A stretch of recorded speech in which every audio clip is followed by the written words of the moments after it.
I'm Ben with the BTC Sessions, and this is your Bullish Bit, brought to you by BITREFILL.com, the easiest way to get living on a Bitcoin standard. Head to their website and pick up gift cards for great places like Amazon, Apple, DoorDash, prepaid MasterCards, and plenty more. You can check them out at the links down below.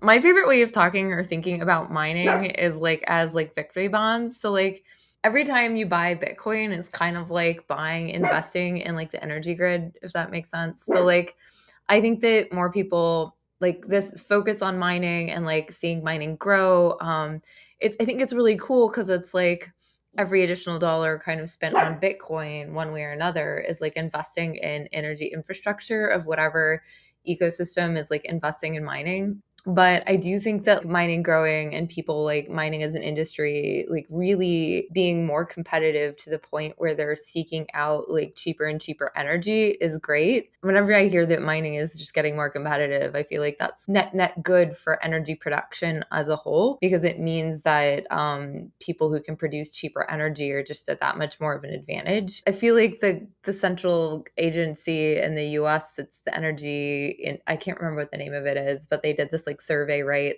Hey, show us where the mines are.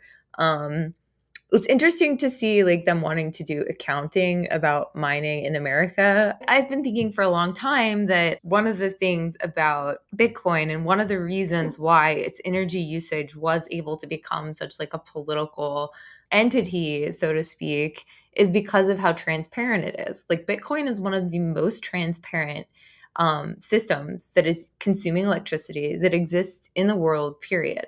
The reason that you're able to have conversations and the reason that I want to say back in 2017, 2016, Bitcoin really got vilified is because they were able to take, I'm going to call them academics, were able to take numbers from the Bitcoin network and produce these eye-popping statistics. A lot of those were kind of drawn out of a hat, making assumptions based on certain things that they knew, et cetera. So whether or not what the numbers they came up with were accurate or not is a whole separate question.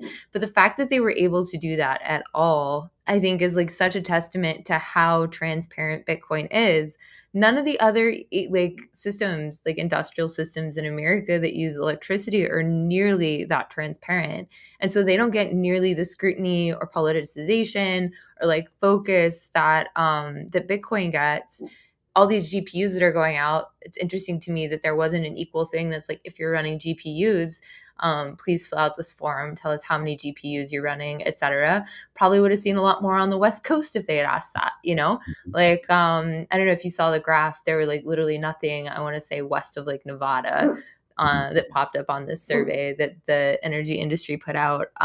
But if you look at Ethereum, when they did the big move to proof of stake, they really, really touted about how they were going to reduce the amount of energy that they're using, when in reality, what they really did is they removed the transparency of the energy that they're using, if that makes sense.